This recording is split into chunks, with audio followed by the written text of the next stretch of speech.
Good morning and welcome to our September 28th Board of County Commission meeting. We're going to start out this morning with an invocation by Pastor David Graycheck from the First Presbyterian Church of Stuart. And we have a very special treat this morning following our invocation. The Pledge of Allegiance will be led by U.S. Army Infantry Commander Hal Davis. And Hal is one of our most decorated service veterans here in Martin County. He is one of his 4 Air Medals, 3 Commendation Medals, the Purple Heart, the Bronze Star with Valor, 2 Silver Stars, and 2 Vietnam Cross of Gallantry. So we are privileged.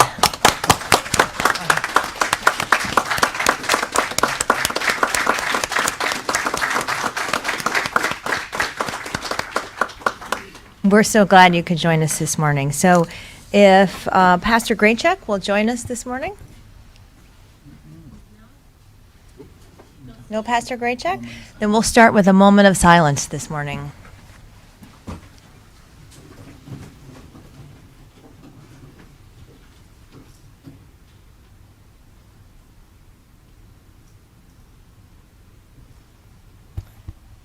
Okay, if our Commander, Hal Davis, will join us to the front, we'll do the Pledge of Allegiance. Thank you for the invitation. Of course.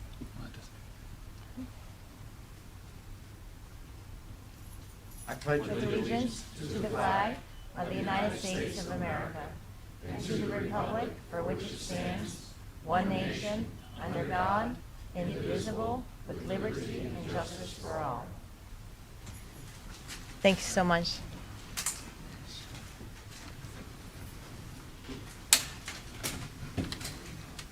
I also want to wish our colleague, Commissioner Jenkins, a happy birthday. Happy birthday.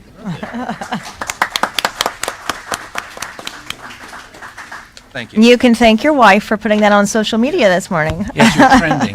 You're trending. I saw the TikTok video of you.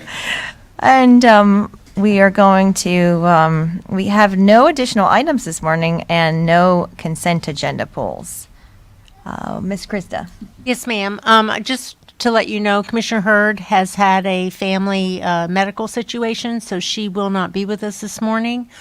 The item that she's asked prior to you getting to your agenda to be postponed is the PHQJ1, the D.R. Horton rezoning for a PUD, and she would like to have that heard later this afternoon if possible. I know you have a fairly short agenda, but I just wanted to make you aware of her request.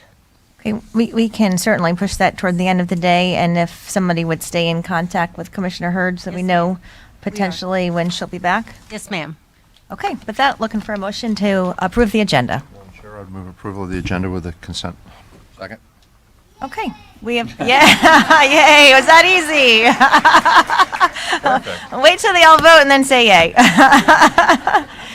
Oh, we have a motion by Commissioner Smith, seconded by Commissioner Jenkins, and a member of our audience. So all those in favor? Aye. Opposed? Motion carries unanimously. Yay. Not unanimously. Oh, motion carries 4-0 with Commissioner Hurd being absent. What? Would be for those who are here. And we are going to move on this morning to public comment. So this morning we have quite a few speaker forms. Oh, yes, we will do proclamations first. Thank you. So excited to have our veteran here this morning. So we have 3 proclamations this morning. We have Fire Prevention Week, Falls Prevention Awareness Month, and 4-H Week. And I turn it over to you, Laura, to introduce our first Fire Prevention Week. The 2021 National Fire Prevention Week theme, Learn the Sounds of Fire Safety, reminds us that we need to take personal steps to increase our safety from fire.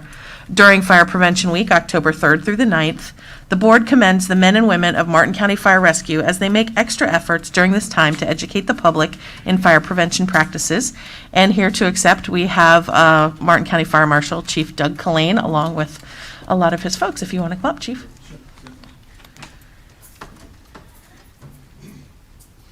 Good morning, Commissioners. Doug Collane, Fire Marshal.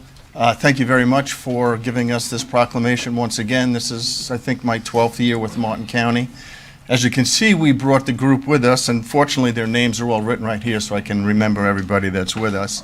I want to introduce to you Colin Dooley, who is our new Deputy Fire Marshal. Welcome. Wave so they know that you're Colin Dooley. Okay. We have Chris Hansen, is our Fire Inspector, who is new. And we have Josh Jenkins, who's our Community Risk Reduction Coordinator. And we have Christina Eberhardt, who is our Fire Prevention Support Personnel. So this is the first time we've all been out in public. She didn't get the memo for the shirt. He has a white one on. The Actually, budget closed, so we couldn't get a red shirt in time, so we'll do that next time. But we all dressed alike because this is our first time out in public together, and we didn't want to lose anybody. And we did want to stay separated from the 4-H group. So with that, Josh Jenkins would like to give you a little introduction on Fire Prevention Week. Okay, thank any you. relation? Morning, everybody. Like Laura said, the theme for Fire Prevention Week this year is Learn the Sounds of Fire Safety. So we've been working really hard to collate and share all of the National Fire Protection Agency's public education resources with the school district and with the public via our life safety education pages, which are focused on making sure those that are vision or hearing impaired know what to do when our life safety hardware goes off, making sure that we have audio and visual cues, so to make sure we are including everybody in life safety.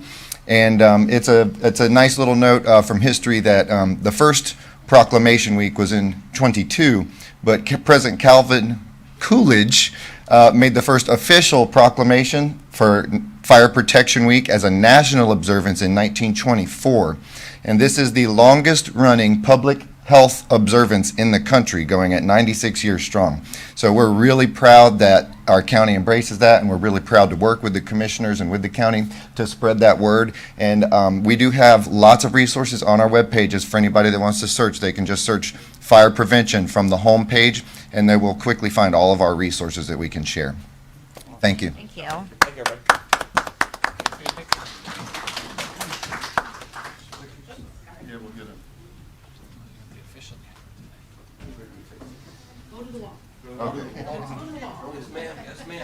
You see the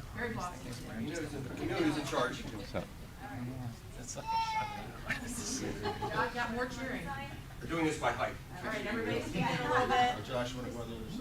Oh, All right, let's do a couple. 1, 2, 3.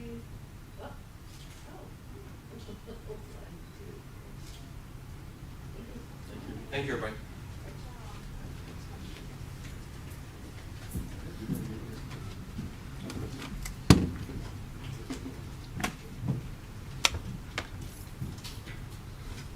Okay, our next proclamation this morning is Falls Prevention Awareness Month. It is estimated that annually there are more than 150,000 hospital-treated falls and injuries among Floridians 65 and older. During Falls Prevention Awareness Month, the board encourages all residents to be more aware of the dangers of fall-related injuries and to take the necessary precautions to ensure safety from falls. And here to accept, we have Audrey Brzezinski, who's here in honor of Hap Harrington, who is the founder of Floridians Fighting Falls. And George. And Ruth. Okay, so no one recognizes me because 10 years ago when I was here with HAP, I did not look like this. Commissioners, thank you for allowing me to come back, and thank you for bringing the Falls Prevention and Awareness to Martin County in HAP's honor.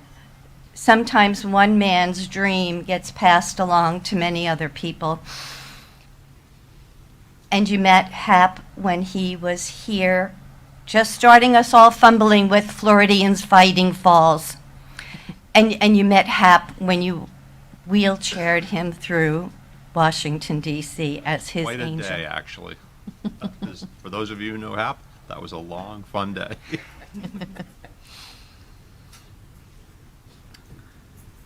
HAP taught me so much, and we developed the Falls Prevention Program. And Doug is here as one of his first community outreach. Come on, Doug. One of his first community, I think, outreach programs as one of the Angels in Blue, because they're the ones that respond to that 911 call. Help, I've fallen and I can't get up. And it's with the involvement of the whole community that we have been able to reach out and participate in falls prevention health fairs and to reach out to assisted living facilities. And as that little man's dream became bigger, our board of directors, and I want to take time to introduce, as if you don't need an introduction, Ruth Ski, who was on the board of directors all the time. What's your name, George? George Klein was Hap's neighbor, driver. He was involved in everything we did. We had multiple board members come and go that helped us get the word out that there is something that we can do to help seniors prevent falls, and that we then went on a little further to say the families of those seniors need to be involved. They need to do the home safety inspections, which Fire Rescue, those angels in blue, will help you do. They're the ones who make sure that our seniors and our children have enough night lights and that they get their eyes checked, because there are only a few things that you can do to prevent falls, and it's make yourself safe. It's make sure you can see. It's make sure that we don't overdrug our community in general, because many times falls are caused by overmedication. And it's making sure that we get out and we move and we work on our balance. And during this horrible time of pandemic, when someone falls, they become more isolated. And if you're even more isolated, your ability to get out, to move, to be involved becomes amplified. And those seniors that fall, they become socially isolated. So I'm glad that we're bringing it to the community's attention. I went back, and I don't want to bore you with numbers, but when we first came before you in 2011, top number 682 seniors 85 and older, and that's really going to the end. But 682 seniors at 85 and older went to the emergency room because they fell. Right now, it's up to 963 seniors 85 and older, and many times they don't even tell you that they fell. So I'm going to get away from the stand because Hap did tell me I talk too much. And I'm going to pass it over to Ruth, and Ruth has a few words to say to you, too. Thank you, Commissioners. I am very thankful that I had the opportunity to work in this program, because it did help a lot of people and it did save a lot of taxpayers' money, which is what we love to do. And I'd like to honor Hap. He was passionate about his dream and made this program work. He was generous and he was kind. And I also am so thankful to Audrey, who did most of the running the organization, and George Klein, who is the vice president, and Sally, and all the volunteers who not only donated their time, but donated their money. And especially, I am very appreciative to Fire Rescue, and especially Chief Doug Collane here. They are marvelous. They are so valuable. They were such a help to this program. And thank you.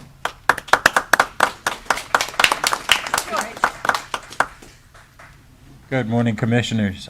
I've often told the story of the evening I picked Hap up to take him to a Toastmaster meeting, and he trundled out with this big sign that said something about falling down and a lady tipping over the stairs. And that was the very beginning, when he called himself Hap the Fall Guy. But the most important thing I think we should think of is that Floridians Fighting Falls has made an impact here in Martin County and in South Florida in general, because we sent trained Tai Chi expert teachers out into the communities.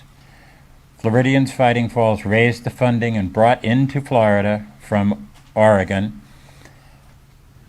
highly experienced Tai Chi trainers who trained instructors who then go to our assisted living communities, to various community activities, and show and explain to seniors how you cannot fall down. I fell recently, silly me, I fell off my old exercise bike, but these things happen. But knowing how to fall down, or how to avoid falling down, how to quickly find your balance if you slip, is something that Floridians Fighting Falls has taught dozens and dozens, if not hundreds of people. And I want to express my personal appreciation to the committee, to the commissioners, who have for the last 10 years recognized Falls Prevention Month. And again, express my great gratitude to Hap Harrington for all that he's done for us. And again, thank you, gentlemen and ladies, for your help. Thank you.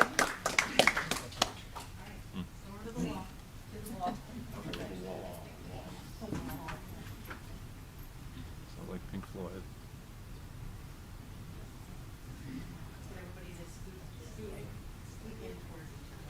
Careful.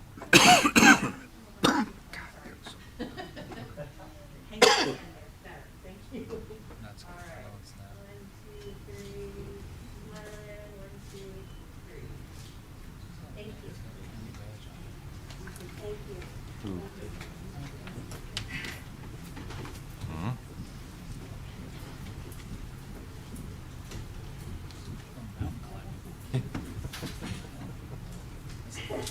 The leader hose. Okay, our final proclamation this morning is for 4-H Week. 4-H is America's largest youth development organization, having supported almost 6 million youth across the country become confident, independent, compassionate leaders. October 3rd through the 9th is proclaimed 4-H Week here in Martin County, and the board encourages citizens to recognize the organization for the significant impact it continues to make in empowering youth with the skills they need to lead for a lifetime. And here to accept, we have Natalie Parkell, who's our Martin County 4-H agent, and we would like, once they're done, to have a photo in the well with the commissioners and all these lovely folks in green out here. Great. And why don't all of the 4-H members step forward while is We have our special pledge for you, Oh, good. great, because we need practice.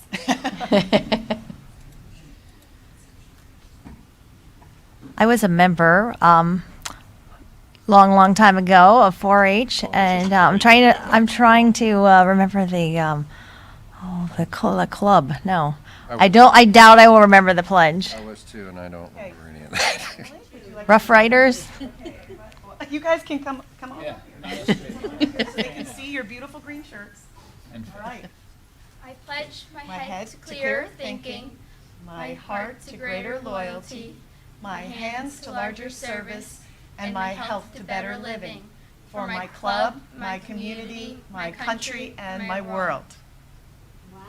Very nice. Very nice. My name is Emily Sequeira, and I am from the Feathers and Furs Troop, and I wanted to say a couple words about having a place for 4-H at the new fairgrounds. We've been a part of fair for a long time, and people come to see us and our projects. We have prepared for almost, well, I've been raising my animals for about 4 years, and some people have been raising theirs longer just to prepare for fair. And people come to see us almost as much as the rides and the food. Totally. Yeah. So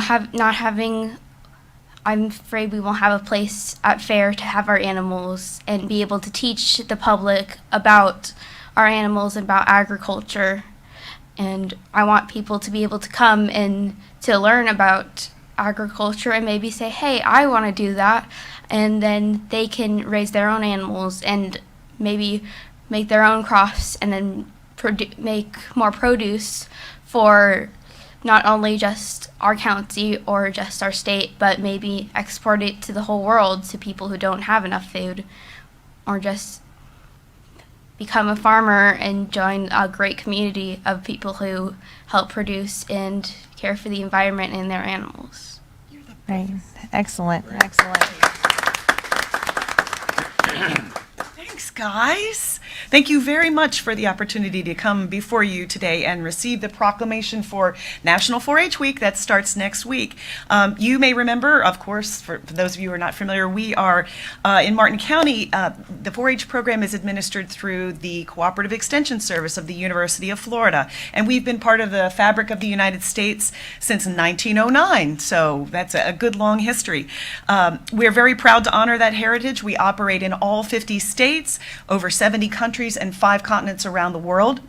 And so you guys all know the kids at the county fair. If that's what you remember about 4-H, then you're absolutely right, because our member youth raise small animals such as bunny rabbits and guinea pigs and poultry and sheep and goats. But of course, they also raise the market animals, which you know as the swine and beef cattle. And if you've ever been there on a Saturday night of fair, boy, that is a big fun time.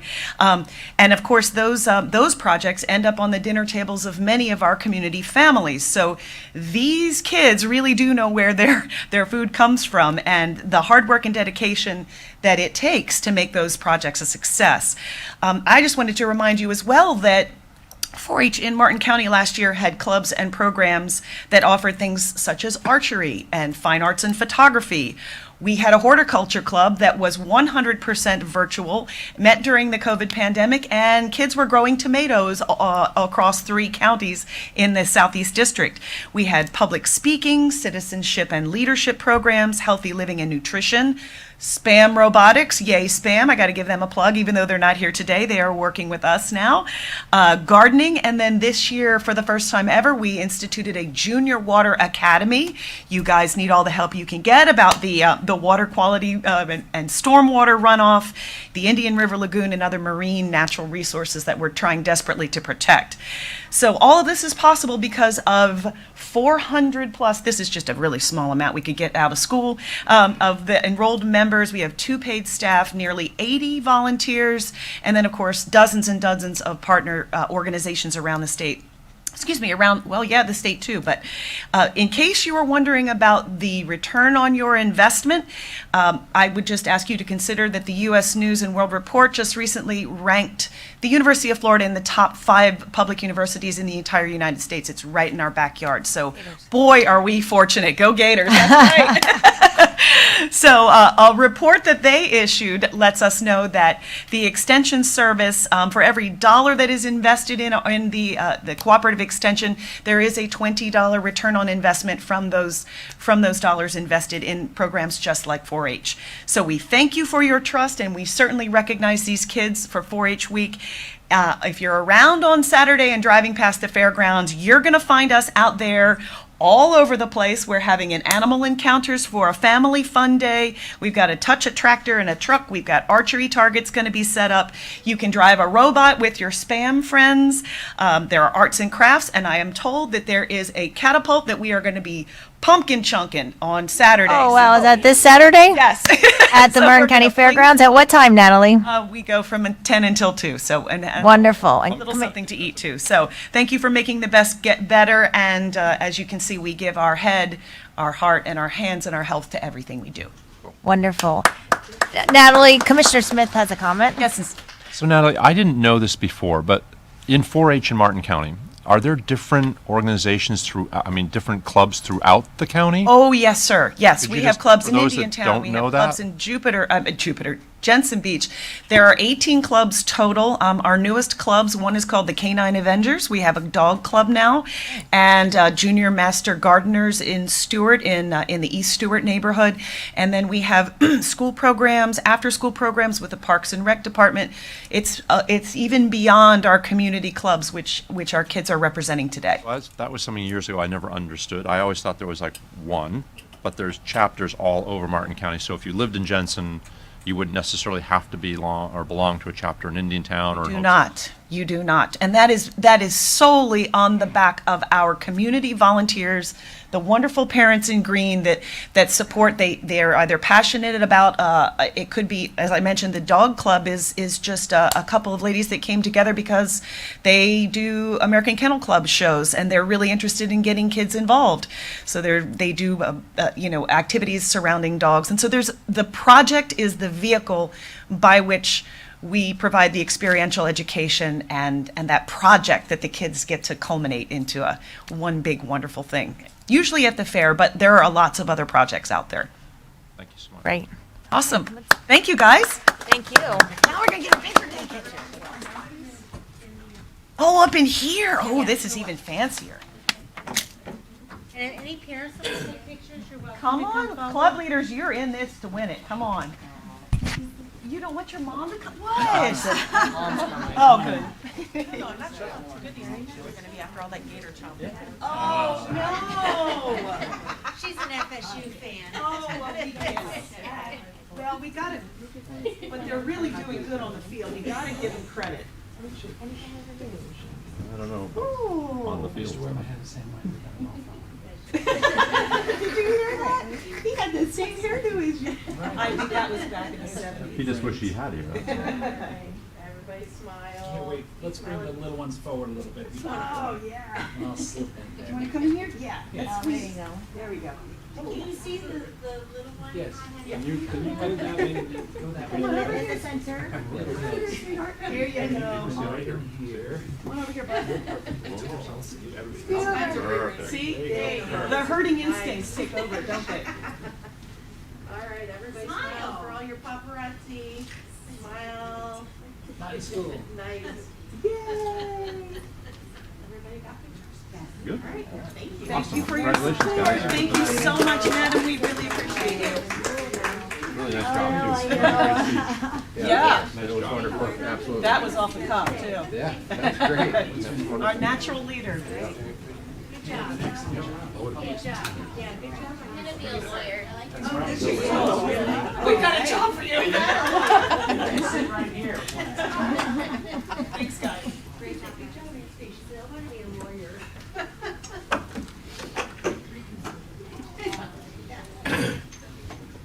Let me talk to you after that.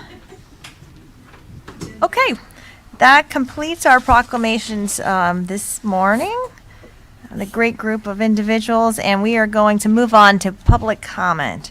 So our public comment, we will call you by name. You have 3 minutes to speak, and just shortly before your time is up, you will get an indicator, and that will tell you that you have about 15 seconds to wrap it up. With that, we will start with Michael Schmidt, followed by Blake Merrill.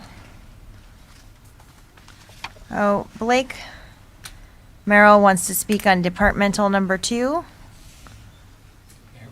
Okay, so we will, Michael Schmidt, good morning. Good morning, Commissioners. Thank you for having me here today.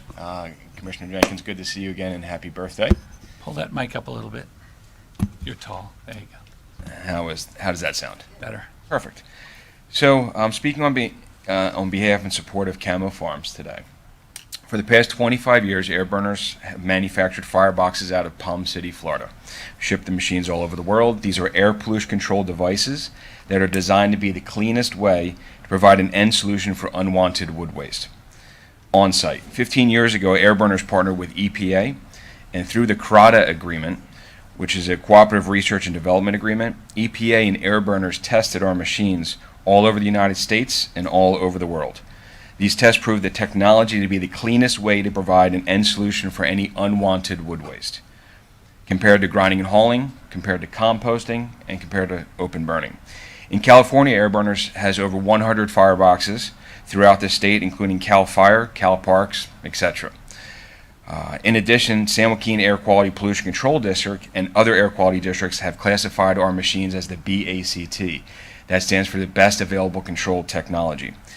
To be the best available control technology, you have to be the least expensive way to get rid of unwanted wood waste, and you have to be the cleanest way, looking at the SOx, the NOx, the PM2.5, VOCs, things of that nature. So we're the BACT as well as being tested by EPA and other EPAs across the world. Specific to Florida, Airburners fireboxes were used for cleanup in the aftermath of Hurricane Irma, as well as many other storms. With Hurricane Irma, the contractor was set up at the Bergeron site down in Fort Lauderdale, Florida, a very populated area, as we all know. They were able to clean up 2.5 million cubic yards of vegetative waste in a few months, and it was a very successful project. This was accomplished with all expectations delivered. Closer to home in Martin County, we have TCI Rude operating an air curtain burner for the past 3 years for the very same model intended for Camo Farms. So we're excited to assist Camo Farms with their project and supporting the environment of Martin County, and just want to say that from what we've looked in with Camo Farms, they have a great reputation, an outstanding company. We look forward to working with them. Thank you. Okay, thank you. Okay, our next speaker will be Caitlin Palmieri, and Caitlin will be followed by Amy Pritchett.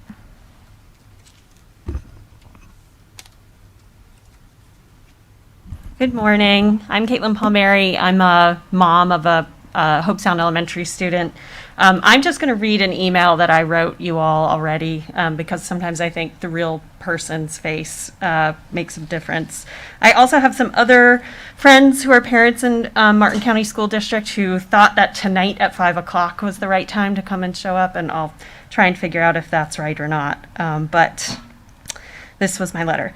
Good morning. I walked my 5th grader into school at Hope Sound Elementary again today, as I have every day since he was in kindergarten. We drive from our house to Taste Restaurant at the intersection of Old Dixie Highway and Bridge Road. We park and walk the 2 blocks or so from there to his school, and we cross 3 intersections on that walk. We first started this in kindergarten when there were serious traffic issues with car line getting backed up at drop-off and dismissal. There are still serious issues with traffic and car line backup, and the school does ask us to be careful in that area at those times. As I think you know, the Martin County Sheriff's Office is experiencing a shortage of crossing guards. When school first started, I was more than a little alarmed to see several busy intersections unstaffed. I called the school district, and the school district said to call the Sheriff's Department. I called the Sheriff's Department, and they said a couple of things. They said they couldn't get anyone to apply, that there were no resources to place deputies at unstaffed crossing guard positions at drop-off and dismissals, and also that there are no resources to offer higher pay or benefits for these jobs. I spoke with a few guards that I'd known over the years who seemed confident that raising the pay and reinstating benefits, which have been stripped from the position more recently, would attract applicants again. I know that when my son was young and I was looking for part-time work that could both cover childcare and make it worth my while, a higher wage and definitely benefits would have done so. Nevertheless, I accepted as truth that the Sheriff's Department did not have resources to protect our kids and parents navigating their way into and from school on foot or bike.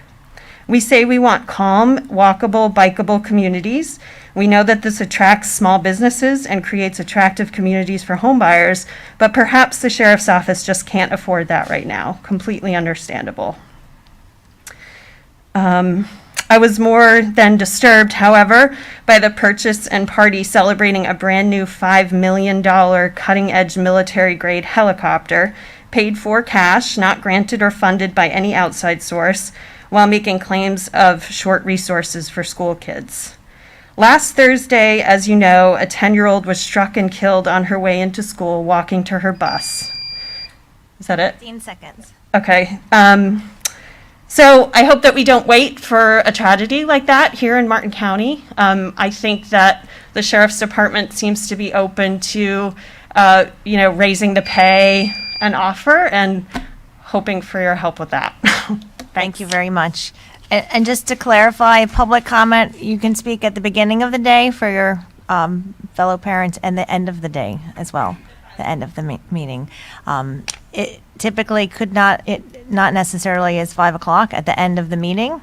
And then today specifically, we have a budget hearing, and we can take public comment before the budget hearing as well. Thank you. And we have Amy Pritchett as our next speaker, and Greg, followed by Greg Britt. Good morning. Happy birthday. Caitlin said a lot of what I want to talk about. Here in Rocky Point, we're not being represented as we should be. In fact, our votes don't count. We got a newsletter last week from our commissioner stating that the votes were taken and that 55% of us was not the majority. I beg to differ. And as Caitlin said, we had a 10-year-old girl at 6:35 a.m. in the morning in Fort Pierce. The bus's lights were flashing, and a car raced by and killed her. We don't want that in Rocky Point. We don't want that anywhere. And I am asking, again, I was told that sometime in November or December that the neighborhood discussion would be on the agenda. I'm hoping to hear that. And I want the public to know that your votes should count. And when they don't, there's a problem. Thank you. Thank you. Our next speaker is Greg Britt, and followed by Kathy Miskowski.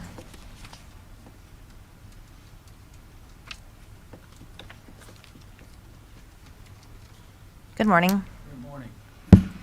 I'm here to refresh the commissioners on the issue of Flamingo Drive and Sharon Street in Hope Hills.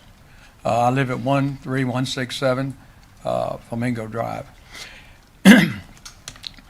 There's a little history behind this road. These two roads were connected at one time many years ago before the community was built out, of course. And the residents on Flamingo Drive had a problem with dirt bikes, four-wheelers coming in, and since it was a dirt road, it was a perfect place to do their do damage and raise dust and stuff like that. So the residents Flamingo Drive had this berm installed to stop that traffic. Well, it worked. They didn't come back anymore. And in the last 30 years, an invasive species, a Brazilian pepper, has grown up in this berm now. And it's just become a nuisance, and it just looks bad. Now, we're here to talk about things that are fact and things that are fiction and emotions. We have a lot of emotional people here that don't want this road connected. They say it's going to be it's fictional. They say it's going to be an increase in traffic. This road is not going to be a thoroughfare. It is out of the way for travel. The only people that use the road are the residents. It's the local residents that live there, or the fire department, rescue, waste management. We'll get our mail. We don't get any of these services now on a safe and regular basis. So the opening of this road is essential to keep getting us the resources that we need. I've talked to the sheriff's department, the fire department. I've talked to waste management. They have no issue with opening this road. They think it's going to be a benefit to the community to get this road opened up, because it'll just make traffic easier for them and their duties they do every day. There's also the issue here, which is fiction, that says that there are other ways out of Flamingo and Sharon. There is only one way out of each street. To join the two streets together, we would then have two exits in case of emergency, or we had to evacuate from fire in the park, or flood, or whatever. One of the residents' houses caught on fire. Right now, we only have one exit from each road, and connecting this would give us two exits. Of course, would be safety and welfare for our community. I guess 15 that's thank seconds. you. All right. 15 seconds. Huh? You have 15 seconds. Oh. 8 Well, now. I don't get much gun in that. Okay, on the 10th of August, we had a commissioners meeting. The commissioners and the staff approved the improvements of the road in the joining. And now, I think our contract we had then has Thank you. You could always email us. Yeah, okay. Thank you. Okay, our next speaker is Kathy Miskowski, followed by Tom Pine. Good morning, Commissioners and County Administrator. Good morning. I'm sure you've seen this. This is the Hometown News, the latest issue. Sewell's Point passes tax increase. If ultimately approved, the mill rate will help to fund capital improvement projects, versus the county approves tentative budget with zero millage increase. I was unable, because of conflicting meetings with our own hometown meetings, I was unable to attend your hearing, but I watched the entire thing on YouTube, and I would encourage all community members to do that, to keep abreast of what's going on in our county.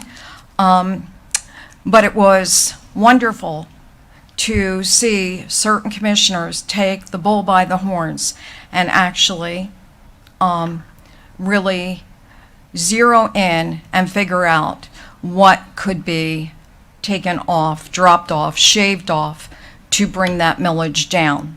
And I realize that these projects are just delayed for 1 to 2 years, but I can say as a taxpayer, I really, really appreciate that. And I see it in contrast to my own Sewell's Point town, who is unwilling to do that and even will take $5 million in debt service for us for the next who knows how many years. And that's just the beginning of a snowball. So I am so appreciative of you all assessing with the county administrator and working that out to be able to, with your department heads, see, okay, we're taking the slabs off. We're not going to do that at Pips Park. We're not going to do the extra, the whatever's at the golf course. I forget what they're called, but anyway, the growth that shouldn't be there.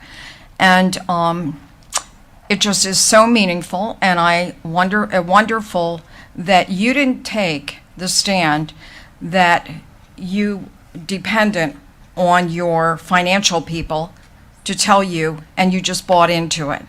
And you didn't question, you did question. You just said, can we shave off? And you just kept at it until you got it down. I just really appreciate that, because the bottom line is every project you decide on, every dollar that you decide to spend is out of the taxpayer's pocket. Thank you very much for listening. Thank you.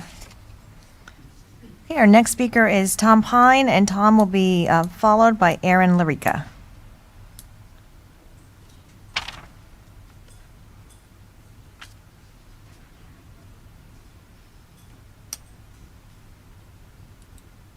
Good morning, Commissioners. My name is Tom Pine. I live in Jensen Beach, Florida. It seems that Sheriff Snyder wasn't going to be outdone by the Martin County Commissioners when it comes to spending our tax dollars. 5 of the 7 counties he used to find the perfect helicopter are 6 of the largest counties in the state.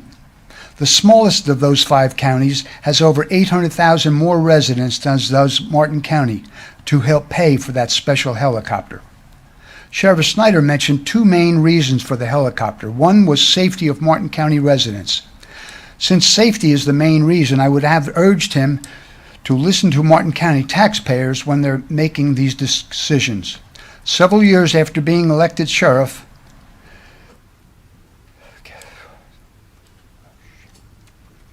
some local residents started attending speaking at commission meetings, complaining about speeding on our roadways.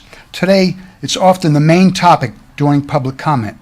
I would urge him to consider going back to the old way of safety and having his deputies start to once again enforce the basic rules of the road, especially speeding, driving through red lights and stop signs. Today, it's not unusual for vehicles to be traveling 15 miles an hour over the posted speed on our major roadways. That makes them very dangerous. This speeding attitude then filters down into our local communities and makes them dangerous too. The second item Sheriff Snyder named was to combat crimes. Most crimes are committed by desperate people. Desperate people that are having trouble feeding their families, having decent shoes and clothes for their children so they don't get mocked at school.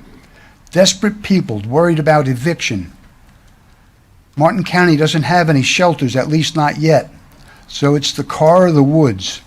The spending habits of our elected officials in Martin County are only making these problems worse.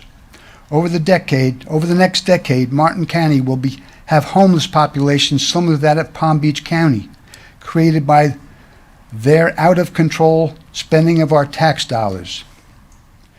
Did you ever have a dream? I have. My dream is that sheriff's deputies, all fire rescue personnel, and all county employees that drive a county vehicle would always drive the speed limit. No excuses.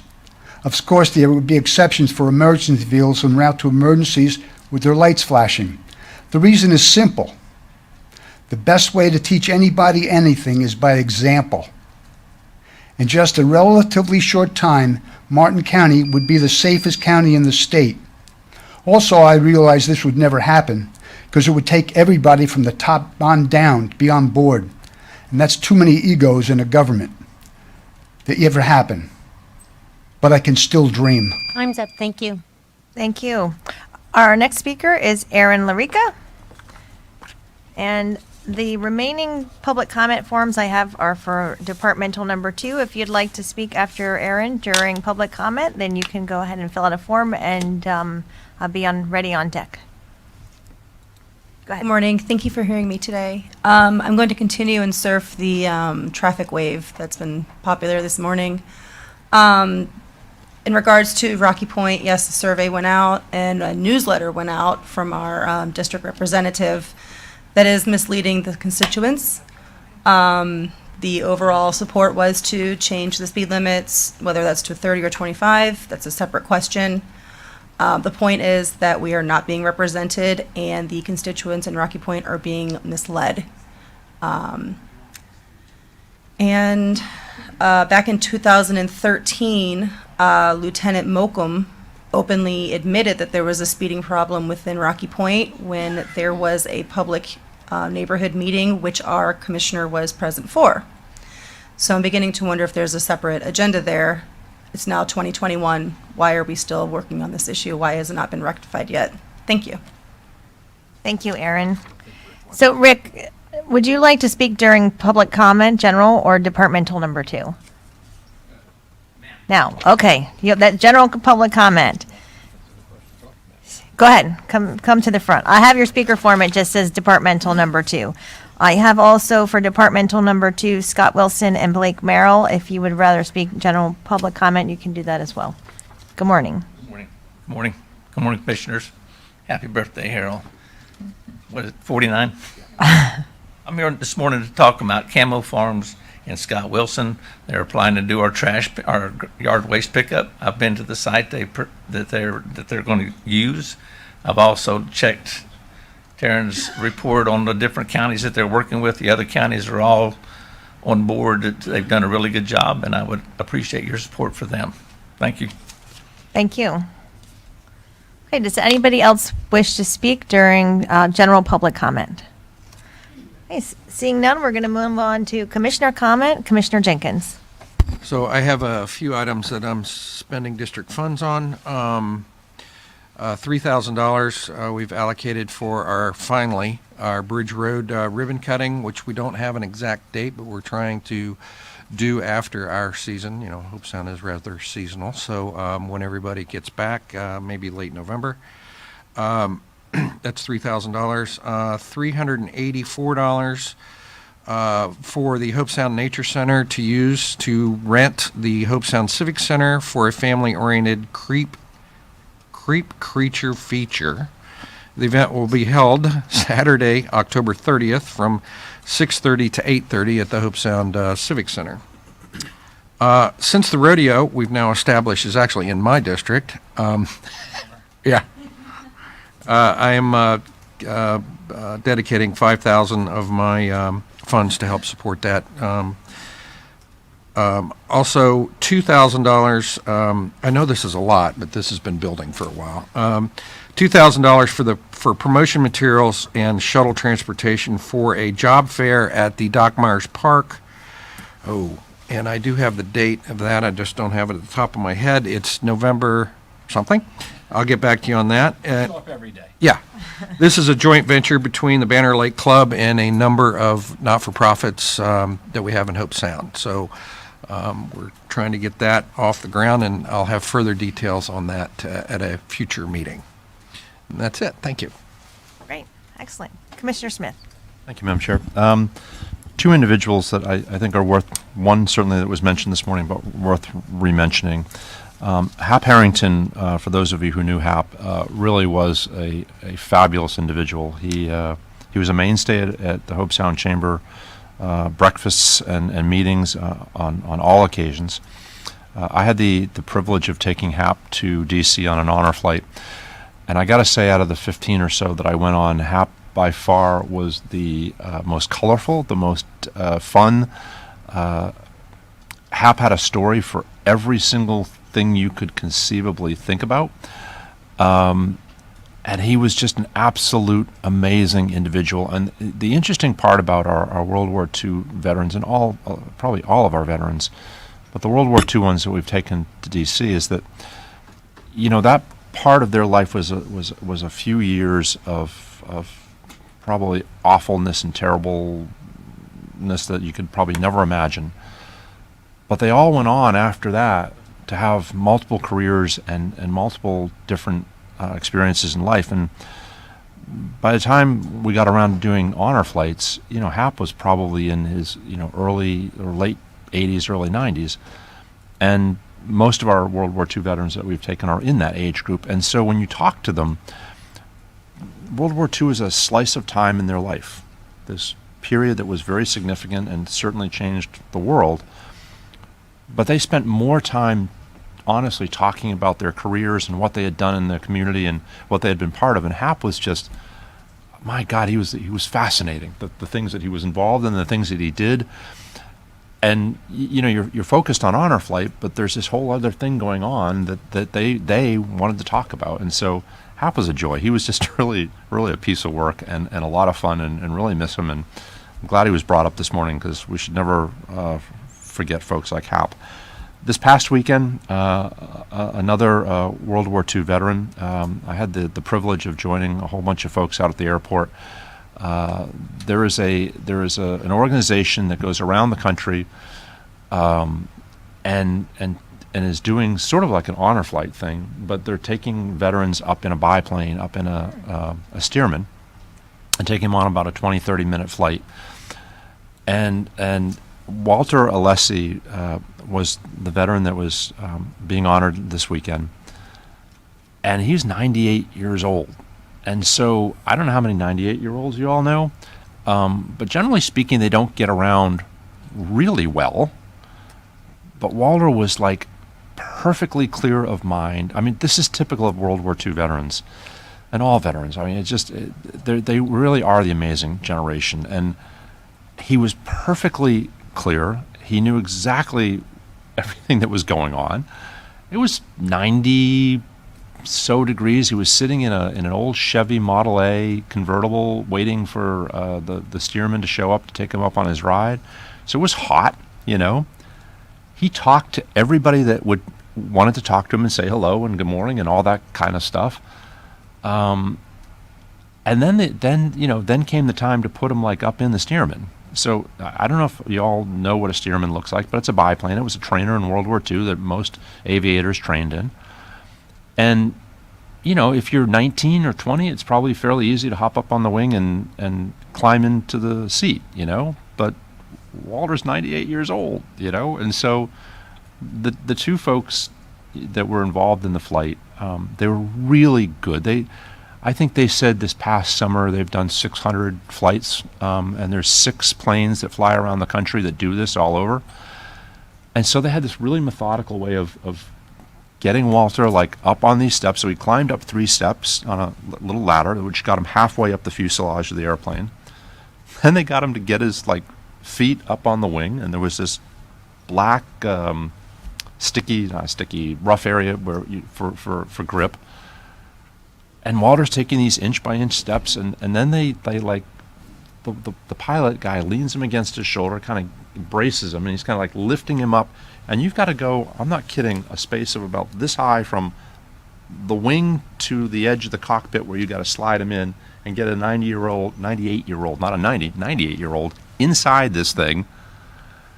And honest to God, Walter did it. And they slid him down into the seat very carefully, and and I imagine at that age you're kind of a little brittle, like everything's maybe not as like you were when you were 19, 20. And they put a leather helmet on him, and they put his little microphone thing on, and they took him on up. He had the time of his life. He just came back, and he had this big old grin on his face, and he was happy as could be. And they very carefully lifted him up back out of the seat. Put him back on the wing, got him onto the steps, got him back down on the ground, and what I kept saying to everybody there, I mean, what an absolute sport the guy was to do what he did. Honor flight, you're on one surface, generally speaking, getting on the airplane. You're not climbing into the airplane to go up. You're getting onto a 757 or whatever to fly to DC, and all the credit in the world to those individuals, and what a great guy.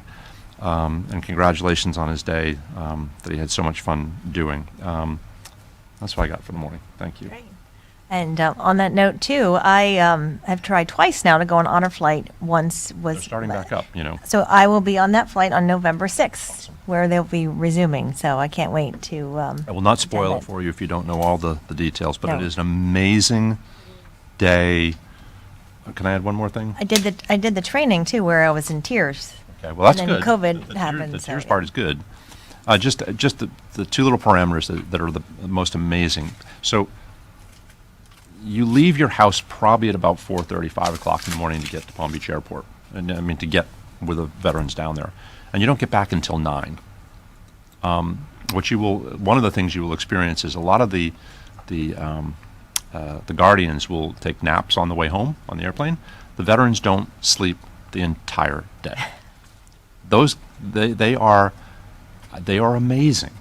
At the age at which they are, they don't sleep, they don't rest. They are on it all day long, and we're worn out by the end of the day. They are on it all day. So good luck, have fun. I'm looking forward to it. Okay, is that it for today? That's it. Okay. Commissioner Campy. I'm fine, thank you. Okay. Did I take up all your time? I yield my time Yep. to Commissioner Smith. I'm all set this morning as well. Ms. Christo? I just wanted to take a quick moment to recognize Martin County. The governor has released his budget for us, and within that budget, we got $10 million toward our septic to sewer program. When you look at the list, there's some big heavy hitters. You got Orange County, Volusia County, Hillsborough County. So we were up against some stiff competition, if you will. And I just want to recognize our staff and having those projects ready, that we were able to be at the forefront. And this will be for the Rocky Point area to get that septic to sewer conversion. It's a great shot in the arm for us. Excellent. Ms. Woods? Okay. With that, we're going to jump right into our agenda with public hearing number 1. Public hearing to consider adoption of an ordinance repealing Article 6 relating to tobacco products and amending Article 7 relating to electronic nicotine delivery devices of Chapter 87, presented by Ms. Elise Elder. Good morning, Commissioners. Elise Elder, Senior Assistant County Attorney. As Commissioner Hetherington said, we're here on a public hearing to consider the adoption of an ordinance repealing Article 6, which relates to tobacco products, and amending Article 7, which relates to electronic nicotine delivery devices of Chapter 87 of the General Ordinances. Last November, the county adopted the Tobacco 21 ordinance, as you guys recall. Subsequently, there were recent changes to the law. So beginning on Friday, the regulation for the marketing, sale, and delivery of tobacco and nicotine products is now preempted to the state. So in June, we took a portion of the ordinance away and got rid of the tobacco distribution licenses. And today we're here just to repeal the remainder of Article 6, which is raising the age to 21. Under the state of Florida, it will be 21 on Friday. And we are also asking to amend Article 7. And really, the definition for vapor generating device refers to Article 6. So we're amending Article 7, just that definition, to refer to Florida statutes. And that's the extent of the proposed changes. I'm happy to answer any questions you might have about the proposed ordinance. Does anybody have any questions? And again, this was always, I was always very passionate about this, having, teenagers and understanding, the world they live in today, and vaping and these electronic devices. If you talk to any school employee, it is just so out of control in our community. And our community in Martin County was spiking, above some of the neighboring counties for a while. So it's fortunate that we were preempted and doing something more locally, but we were preempted indeed. So, but I hope that, I know there's some organizations that are going to continue and educate and have the trust fund that will carry this mission forward. Commissioner Smith? Thanks, Madam Chair. Do you know, will there be sort of another attempt this year to modify what the legislature did last year and improve it? I have not heard either way. I think there are some organizations that are trying to get, the regulations back, but I'm not sure 100%. We'd have to look into that. Okay, and along with that, the smoking at our parks, and we were, again, preempted from doing that. I'd love to see us back on that track again. If We are allowed to still regulate vaping, the use of vaping products, so that part of our ordinance is still going to stay in effect. So no vaping where you can't smoke, or 50 feet thereof, and no vaping in county parks still. So all that will remain. Thank you. Good. I'll move to approve. It's a public hearing, so. So we'll need to take public comment. If there's anybody that wishes to provide comment on public hearing number 1, please approach. Seeing none, we have a motion by Commissioner Jenkins, seconded by Commissioner Smith. All those in favor? Aye.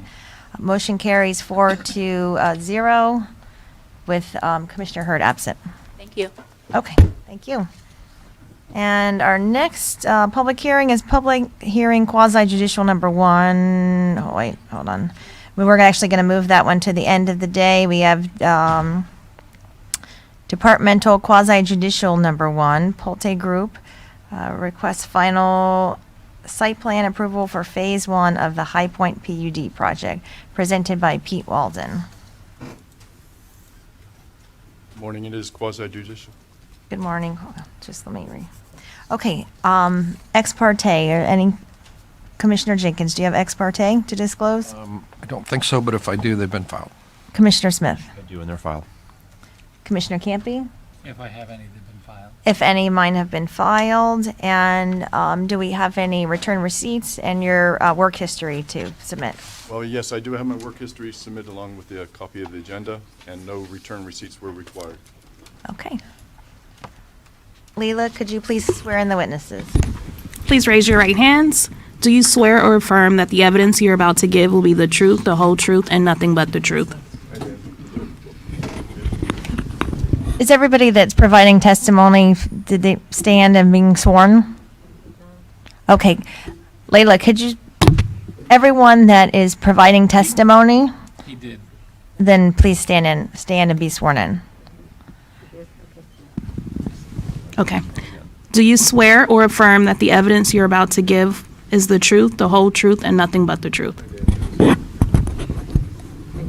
Okay. Mr. Walden, take it away for staff's presentation. Thank you, Madam Chair. Good morning, Commissioners. Peter Walden with the Growth Management Department.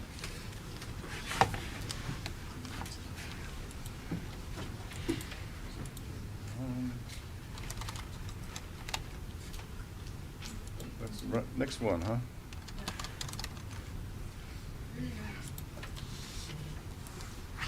Okay. This is a request by the Pulte Group for approval of the Phase 1 final site plan for the High Point PUD. The PUD zoning agreement and master and phasing plans for the High Point development were approved on April 27th, 2021. The project includes 284 single-family homes and the associated infrastructure and right-of-way improvements. The Preserve Area Management Plan, or PAMP, is normally approved with each phase of development at final site plan. However, the PAMP for High Point is currently active for the entire 321-acre site due to the revision of the existing PAMP on the property from Christ Fellowship Church. Phase 1 includes 94 single-family homes, construction of the main and secondary emergency entrances, all streets and right-of-way improvements associated with Phase 1, which includes 175 acres of the 321-acre project. Phase 1 also includes the 20-acre parcel that is to be donated to Operation 300 at plating. This is the final site plan showing the right-of-way improvements, the infrastructure that is to be completed with Phase 1, the Operation 300 parcel, which is to be donated at plating, like I said. It will have its own access off of Kansas Avenue. The model home area, which will have its own access prior to the gated entrance, and the extensive preserve areas associated with the portion of the project. The final site plan is consistent with the approved master and the PUD agreement. Development review staff have found the Phase 1 final site plan to be in compliance with the Comprehensive Growth Management Plan and the land development regulations as detailed in the enclosed staff report. Get out of this.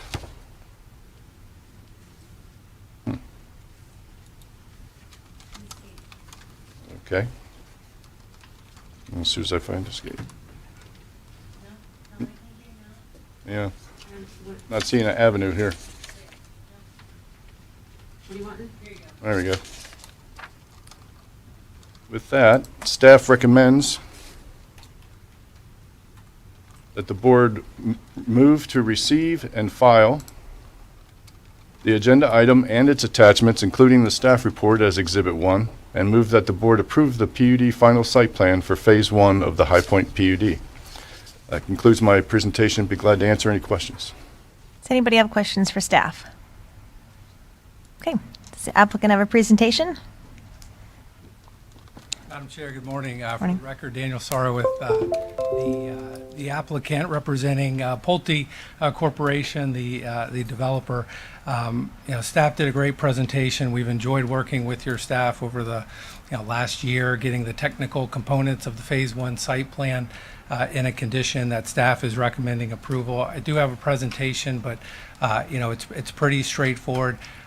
With this request, you have over 63% open space. That's over half of our site going into either open space or preservation or greenfield. I mean, I think it could be a model project for future developers in Martin County. But we're happy with the 94 lots on this first phase. We're happy about introducing it to the community and getting under construction. Should you approve this morning, it will allow us to get under construction. Some of you may be aware Operation 300 had a camp last week, just a couple days ago. Really success. Spoke with Ms. Tara Baldwin. She was really supportive of us moving forward, and we just thank you for your work over the last year or so, and we would like to request approval this morning to allow us to move forward. Okay. Questions for the applicant? So this is a public hearing, so we will take a public comment. Anybody from the public wishing to comment on this item? Seeing none. Commissioner Smith. Thank you, Madam Chair. This is sort of an aside to the overall site plan, and really the crux of it is the residential component. But I got to tell you, I had the opportunity to go out and do the sort of the opening evening for Operation 300 Friday night with the kids and the family that were showing up for the weekend. Projects like this have a lot of moving parts. There's a lot of complexity to it. I see Toby in the room. Years ago when we did the church site originally and the environmental component to this property, there was a lot of discussion relative to that. And I think, the property as a whole, environmentally, is probably in much better condition today than it ever had been in a very long time. And so projects like this evolve, and they have a lot of different aspects to them. But for this junction point and where we are, this piece for Operation 300 is so significant to both our community, but to the country as a whole, and the kids that they serve, and the mission that Operation 300 is all about. It's a wonderful thing, and to see the parents and the kids show up of families that have lost a loved one in battle or in conflict, and to know that there's a group out there doing something for them is just like the most magical thing you can possibly imagine. And it's not as if you're not doing great things with the site and doing great things with the church and all the other aspects of it, but what an amazing piece that this provided for the county and for the community as a whole. So thank you for all of that and all those involved in making all this happen. And for that as well, I would move approval. Second. Great. I concur. So with that, we have a motion by Commissioner Smith, seconded by Commissioner Campy. All those in favor? Aye. Opposed? Motion carries 4-0 with Commissioner Hurd absent. And we are going to take departmental number 1, and then we'll take our closed captioning break following that.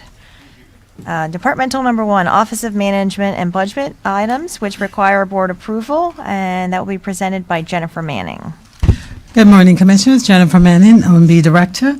The first item is a permission to apply for a Spencer Educational Foundation grant. This is requested through our Human Resources and Risk Management Division. The amount is $7,500, and it would cover for paid internship students who are interested in risk management. The second item is permission to apply for the Rebuild Florida Community Development Block Mitigation Grant, and this is for Martin Downs water repump station improvements. They're requesting $4.2 million. It requires the annual cost of operating costs of $22,000 and then $75,000 after that each year. Third item is permission to accept the Center of Disease Control and Prevention Drug-Free Communities Grant, and that's in the amount of $125,000. And it is a continuation of a 5-year grant. This is the second year of this grant, and we're requesting to allocate it for FY22. Fourth item is permission to accept the Edward Byrne Memorial Justice Assistant Grant in the amount of $53,186. It is for juvenile diversion programs. It requires staff time, and this is for FY22. Fifth item is permission to accept a small outreach program grant for the for Southeast Monterey Road and Southeast Fifth Street highway resurfacing, the Dixie Highway. And the amount requested is 75% of the total cost, which is $567,036. And the match is budgeted in our CIP. And it will cost about $2,000 a year to maintain. Sixth item is permission to, and this is a really good one, the sixth item, number 6, is permission to accept the Emergency Management Agency firefighters grant. And this is going to allow the county to outfit all the transportations with powered stretcher fastening system. And it's in the amount of $380,000, which is, a really good opportunity to buy this equipment, and it will help them tremendously. Here comes Mr. Resch now. Thank you, Matt, for this grant. It was awesome. Thank you. Okay. And it only requires a match of $34,000, which is really great. The seventh item is adjustments to our budget that requires us to either allocate funding that is in excess of our revenues projected or allocate funding for corresponding expenses.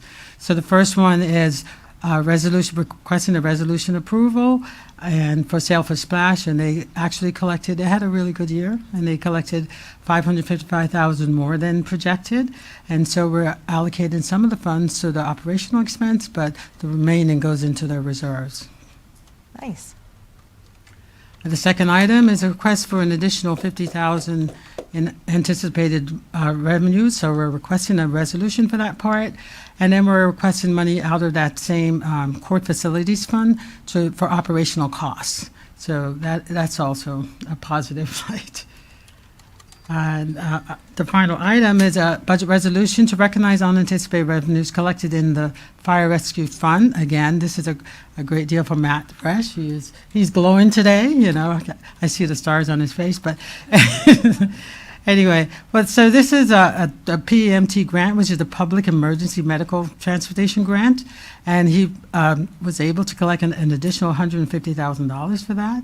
And also, we had $85,000 payment in it for assisting with Hurricane Michael a year or so ago. So that is my final item. Great. We say this often, but we commend our staff for not only seeking and being successful at getting these grants. It really is phenomenal. This list continues to grow every week. Commissioner Smith. Yeah, can we go back to the Sailfish Splash item? Okay. So that it's up on the board for everybody to get to see. Yeah, I do. Mm-hmm. So, the past couple seasons we had maybe not as much revenue generated as we wished we could have because of weather. This year we've had spectacular weather. So much credit, I think, for the vision of the park goes to Ed for really having the fortitude to make it happen, see it happen, and getting us to go along with it. The Parks Department for carrying it out and making it happen. What an incredible success it's been, both just from the the function side and the revenue side, but also from how many people and events it brings in. Didn't we just recently have a large event that was held there? Good morning, Kevin Abate, Parks and Recreation Director. We just had the Florida swimming pool spa meet. We had about 500 kids from all over the state of Florida. And we'll soon have the 9th year in a row of the Florida State High School Athletic Association swimming and diving finals. So that's coming up. So we've had some good seasons. How many does that bring? For the 2 weekends, the estimated is 8,000 folks over 2 weekends with all high school divisions participating. And so what gets lost on this a little bit sometimes, I mean, this is amazing and great news, but on the TDC side of this, Tourism Development Council side of this, and for our hotel industry, our restaurant industry, that's somewhat in a shoulder season that we're in, that when these events happen, we fill up our hotels in our community and certainly in our restaurants, and it's had a huge impact, and just it's worth talking about and celebrating, the successes, and Ed, again, I think your vision for this was like amazing, and it's really paid off with what it's done for our community, so thank you. Thank you. Excellent. Move approval of all of these. Okay. And with that, we have a motion by Commissioner Smith for approval, seconded by Commissioner Campy. All those in favor? Aye. Opposed? Motion carries 4-0 with Commissioner Hurd absent. Thank you. Thank you very much. Okay, we are going to take our 10:30 closed captioning break now, and we will be back at 10:40.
That corner. You're on. Like that corner. It's my real estate right now. Okay. Good morning and welcome back to our September 28th Board of County Commission meeting. We have just made it back from our 10:30 closed captioning break, and we are going to move on to take departmental number 2, contracts that meet the threshold for board approval, $1 million or greater.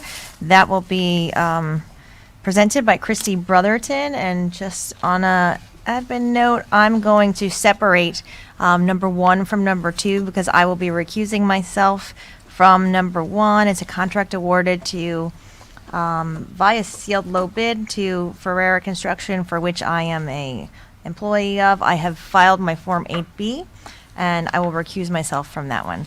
So we'll start with 1, and then we'll move on to number 2. Good morning, Christy Brotherton, Purchasing Manager.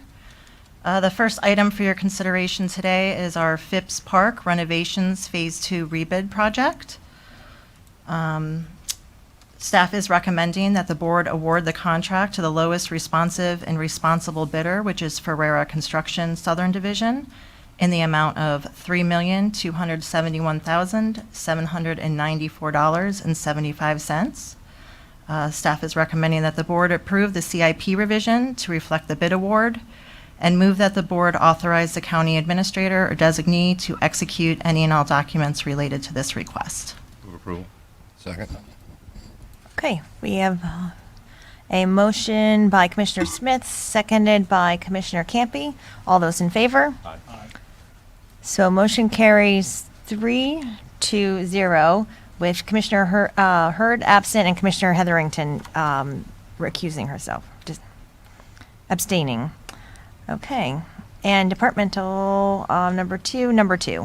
Okay, the next item is the yard trash processing, transport, and management rebid. Let's see, this was an RFB which provides services to the county.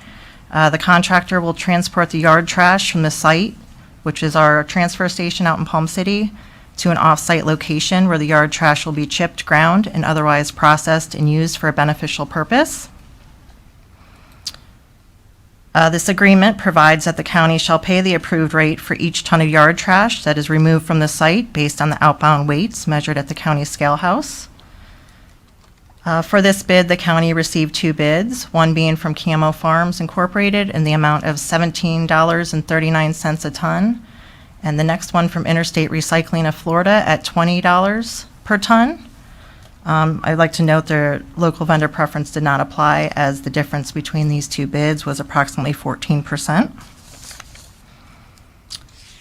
County staff has carefully evaluated the bid amount, the means, methods, personnel, and equipment that will be used by Camo Farms to comply with the requirements of the county's agreement, as well as the past performance of Camo Farms in comparable projects, which includes 3 local governments in Florida, and has determined that Camo Farms is the lowest responsive and responsible bidder. As it stands right now, the county is paying a rate of $20.50 per ton. With the recommended contract award to Camo Farms, the county's realized savings on an estimated 84,000 tons per year is approximately $261,000, which is approximately $1.3 million over a 5-year contract term.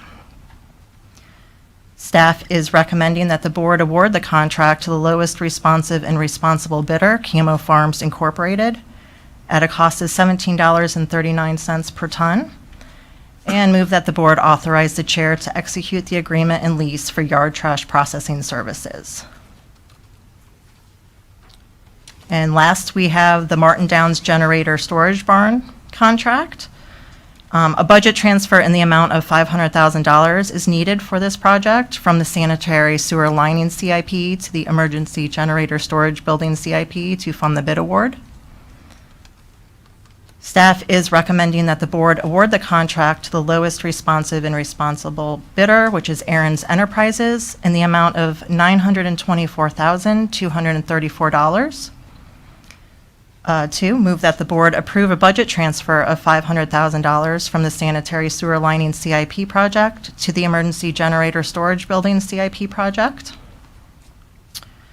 And move that the board approve the CIP revision to allocate additional funding for the project. And lastly, move that the board authorize the county administrator or designee to execute any and all documents related to this request. And that concludes this item. Okay, thanks. Anyone have questions at this time? We do have some public comment on this item, departmental number 2. I have 2 comment forms, so if you would like to speak, then please fill out a comment form. Same rules apply as general public comment, 3 minutes, and you have a 15-second indicator shortly before your time is up. And I have Blake Merrill on this item. Blake? Yes, please. And then following Blake will be Scott Wilson. Go ahead. You have 3 minutes. I'm here this morning just to attest to the reputation and integrity of Camo Farms. I found them to be an honorable group that does what they say they will do. They have a professional reputation in the industry, and I'm qualified to share this because my name is Blake Merrill, and I represent a company called Merrill Brothers. We are industrial environmental waste contractors throughout the United States. We move millions of tons a year of green waste, biosolids, grit, leachate, trash, and other recyclables. And most importantly to Martin County, starting in October, we will be performing for Martin County's recyclables contract. So I think Camo Farms has got an honorable reputation, and I think they'd be an easy choice. Thank you. And our next speaker is Scott Wilson. Good morning. Morning. Madam Chair Harrington, I'm Scott Wilson, Camo Farms, president, owner. We're currently located in St. Petersburg, Florida. We've been providing services in Florida for many years. Camo Farms is currently doing work in St. Petersburg, Orange County, Lake County, and those are long-term contracts, which are similar to the one bidding. In June, we were low bidder, 8.43%, and again, low bidder, 14%. And I know a big question come up about our location. We have secured an 82-acre site that is on Martin Highway, as well as we have other facilities that will take the green waste within 15 to 20 miles. We're properly bonded, insured.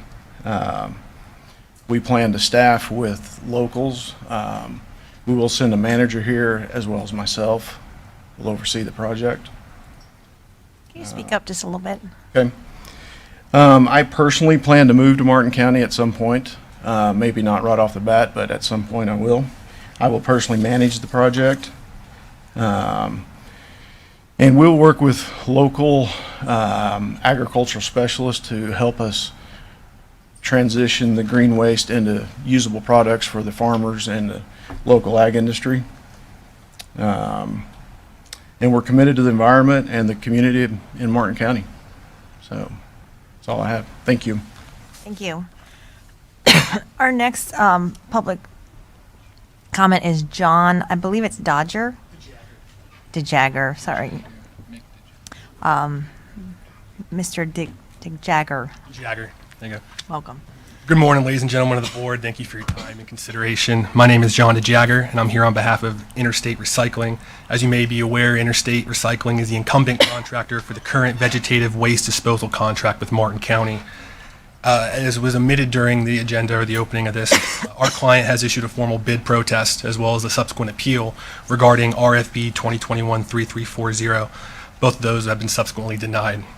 However, in light of these decisions, it is our client's position that not only was Camo Farms a non-responsive and responsible bidder, but more importantly, as will be discussed today, that the actions of Martin County, primarily the purchasing staff, including a recent visit to an interrogation-style questioning of a longtime vendor of Interstate, as well as an unsubstantiated notice of material breach of contract dated September 21, demonstrates an alarming bias, agenda, and motive outside of the county's guidelines and procedures for awarding contracts, rendering their decision arbitrary and capricious. To set the framework, our client's existing contract with Martin County calls for a term of 3 years plus 2 one-year renewal options, followed by an allowable 90-day extension period at that time. Back at the April 13th, 2021 meeting, when this issue on this particular bid first became raised in front of the board, and the board decided to reject both of the bids and toss this out, it was noted by Don Donaldson at that time that Interstate, the current vendor, had been providing exemplary service for the county. At that same county commission on April 13th, and as a result of the board's decision to reject all the bids, County Commissioner Smith stated that the county should engage in ongoing negotiations with the current vendor, Interstate, and also that they wanted to be involved in any discussions regarding this bid moving forward. Following Commissioner Smith's statements at the 413 meeting, our clients openly attended a meeting with the county attorney, at which point they were advised this was not a negotiation and that they were allowed to accept this brief extension to the contract that was afforded to them.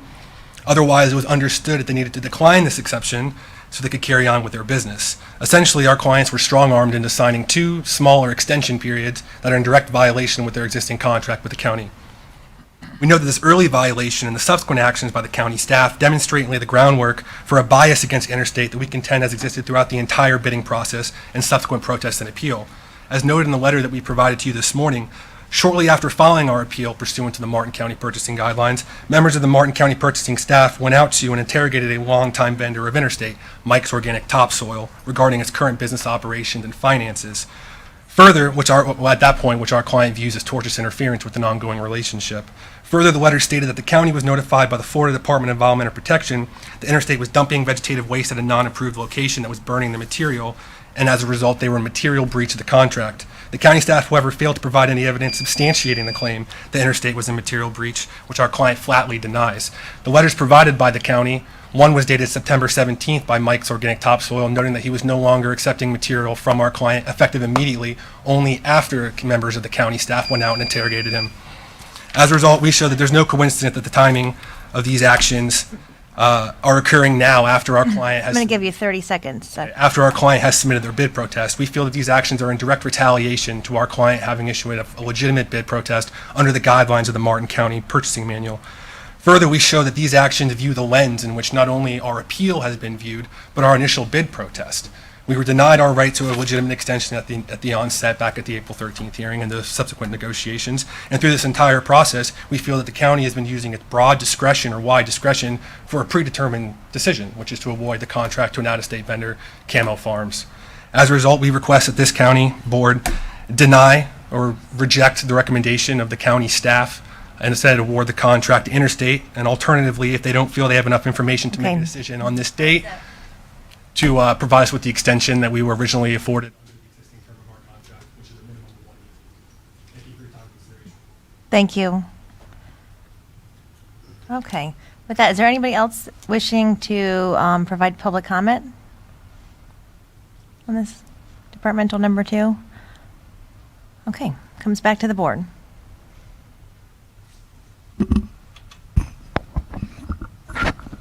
Commissioner Campy. Thank you, Madam Chair. This is an interesting agenda item and process for us. I was one of the people when the item originally came forward earlier this year that had some concerns with the process, not so much how the staff ran it through, and this is the original version, that there was some confusion with the bidders and how the responses had come in. And I'll be honest that if I have a bias, it is primarily to support local businesses. And so I did question staff prior to the agenda item happening in the hallway, telling them of my intentions, that I felt I had some of my own concerns or confusion on how the process worked. So, and I was part of the vote to have it go back and be redone. I would then tell you that since that was the case, this was not, even though I have the utmost confidence in the professionalism and fair-mindedness of our staff, because they do this, Ms. Brotherton and others that are involved in the selection process all the time. That's your job. creating RFPs and Bs and Qs and all of these other type of scenarios that would allow private enterprise to engage in contracts with the county. So I kept a close eye on the process, stayed clear of it, but did follow along probably more so than I would have on other ones that were smoother. I think the staff understood that once it came originally and then got pushed back, they also conducted themselves in an elevated level to make sure that everything was happening the way that it should happen, because it was already controversial.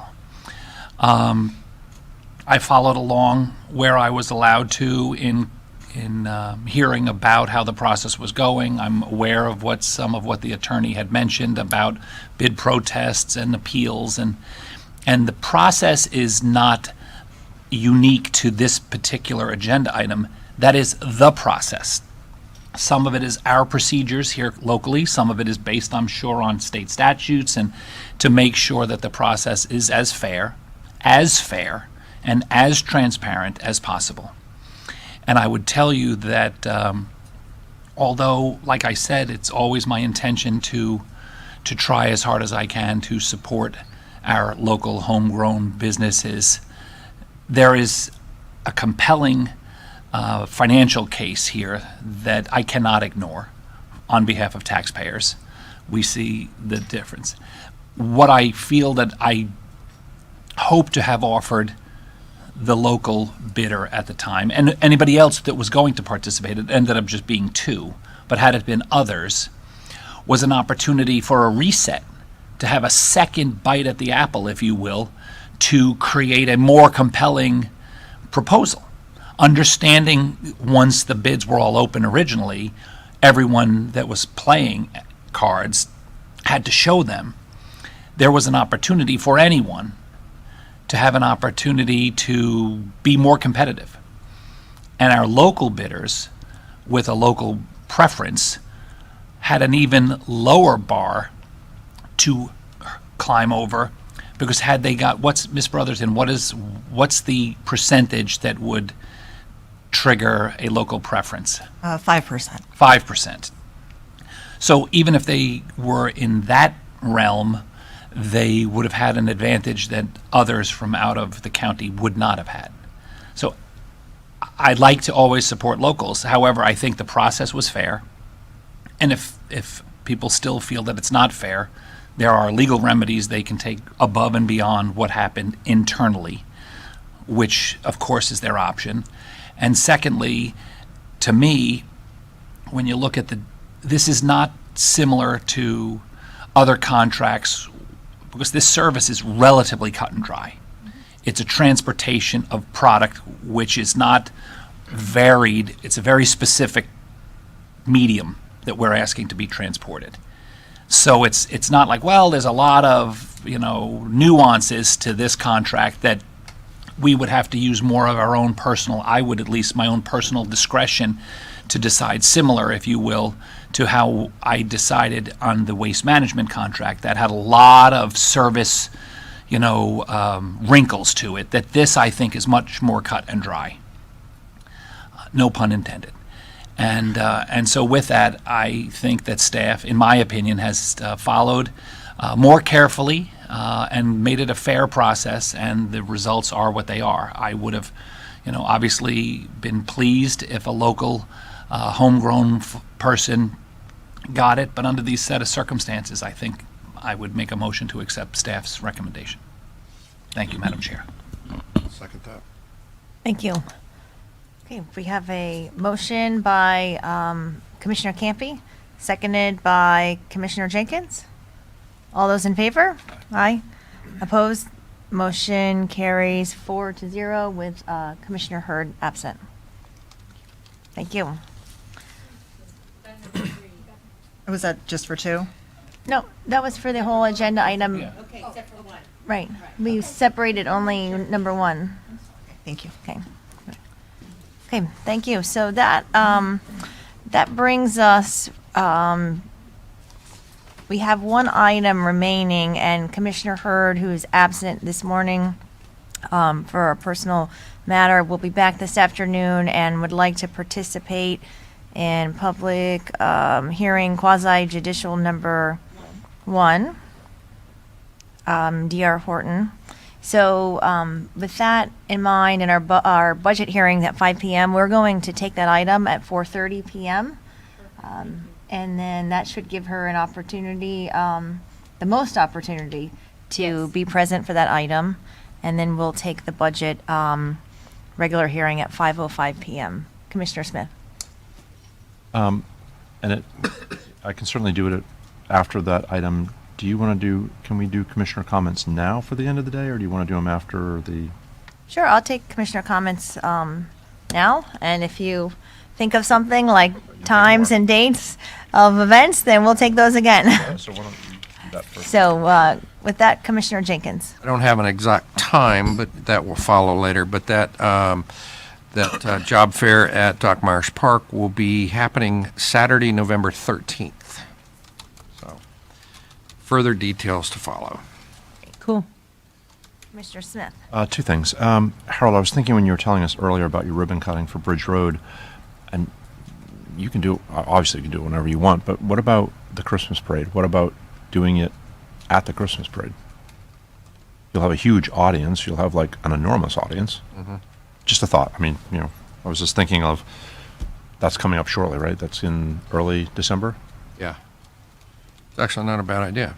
Anyway, just let me run that past the chamber folks that are put on the parade. Because then it'll be one effort versus It two. would. And the road's kind of closed anyhow, which we were talking about closing the road for the ribbon cutting, so yeah. Just a thought. Yeah. Commissioner, something else too, that I asked Ron Rose and Taryn responded to the chamber, Jensen Chamber, about how we deal with US 1 north of the city limits. If you've all been up to Jensen lately, the city got used some of their CRA money, maybe TIF money, Taryn. Yes. And I think they also got some DOT money to beautify the median within the city limits north of the Roosevelt Bridge. So it's probably about a half a mile, maybe just north. It looks really nice. And, we've gotten a lot of criticism through the years about just how ugly that section of US 1 is from the bridge north to the county line. Harold has I don't know if you think it's great looking, but I think it's nice looking down in South County. City of Stewart certainly has their improvements. It's time, I think, that we at least add to our agenda somewhere along the line, not commission agenda per se, but our agenda to match sort of what Stewart has done on their section with FDOT and to communicate to FDOT. And I should have brought this up probably at the MPO meeting last week, and I forgot. But I just want to launch the conversation here, just to start the conversation that I think that section of US 1 certainly deserves the attention that others have gotten. And I know that there's a huge funding commitment to that and a strategy to get that done, and I'll start sort of doing that, but I'm just kind of sharing with you all that Ron has really kind of pushed me that we should be doing something better.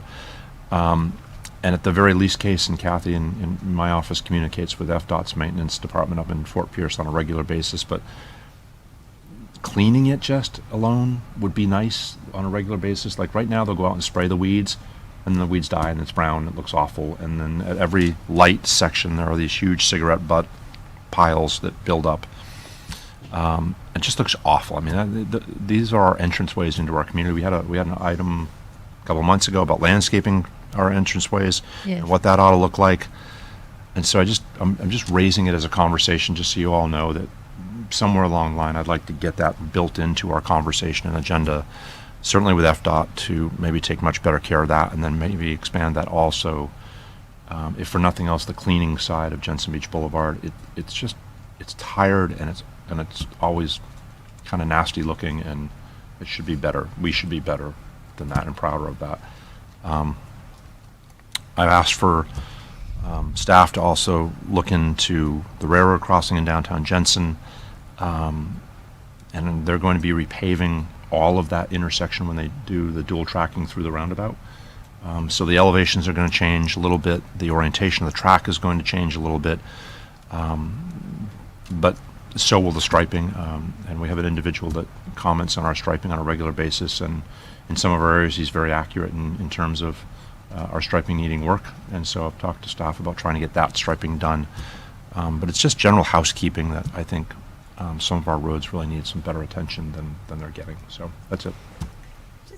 Well, can I just add to that while you're on that topic of the FEC and down by Stewart Yacht and Country Club, if you drive Dixie Highway, on a regular basis, it's almost a discombobulated mess there with the weeds growing up, probably taller than I am. And I know we've mentioned it before, and Commissioner Hurd has mentioned it.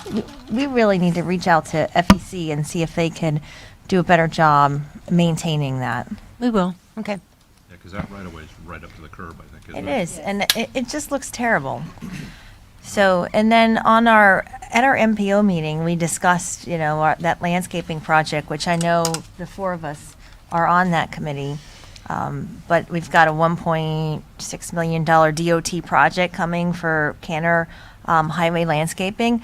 The plan I thought was fabulous, except for too far out into the future. And I thought, well, how much is it going to cost by the time they actually start the project? So if there's anything that we could do as this board to encourage that project be expedited, then I think that would be incumbent upon us. Commissioner Smith. I'm sure. Thank you for that as well. I just signed yesterday the letter from the MPO to go to our district secretary as the chair of the MPO.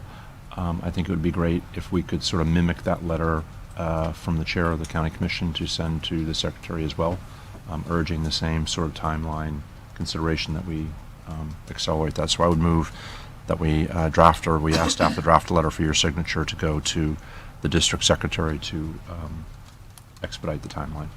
Second. Right. We have a motion by Commissioner Smith, seconded by Commissioner Jenkins. All those in favor? Aye. Opposed? Motion carries unanimously. Okay, thank you. Commissioner Campy. Do you have any commission comments? Okay.